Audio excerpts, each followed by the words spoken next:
Quand on me met du cube dans un aliment, je dis ça c'est un sacrilège. On ne fait pas ça parce que vous ne savez même pas quelle est la composition. Alors que là, quand vous mettez votre piment, quand vous mettez votre poivre, précision, dans une même sauce, je ne mets pas et du piment et du poivre. Ça fait 2 épices.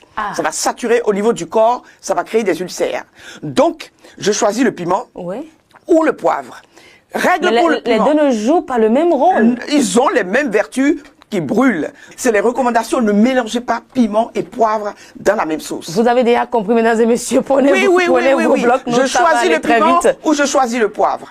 J'ai 4 frères qui sont l'oignon, l'ail, le gingembre, le curcuma. Eux, c'est des antibiotiques. Vous savez, quand vous allez à l'hôpital, là, que vous avez une infection, que vous avez une brûlure, que vous avez une plaie, on vous met des antibiotiques. Retenez que les 4 éléments-là, il faut les associer ensemble.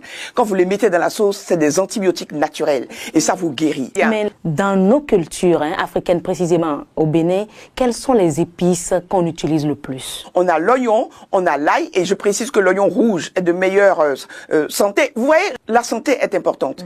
Aujourd'hui, le gingembre, le curcuma, l'ail, la cannelle, tous ces éléments, le piment, tout ça, comme je vous dis, c'est des éléments qu'on met dans la sauce. Et je vais parler des épices qui ne sont même pas connues, que vous ne voyez pas dans les supermarchés. Vous avez le poivre de Guinée, je vais vous le dire en fond pour que vous compreniez. Le sasalicou, le pendirecou, la fiti, ça c'est des épices aromatiques qui donnent du goût à nos aliments, mais qui sont bourrés de vertus. C'est des médicaments.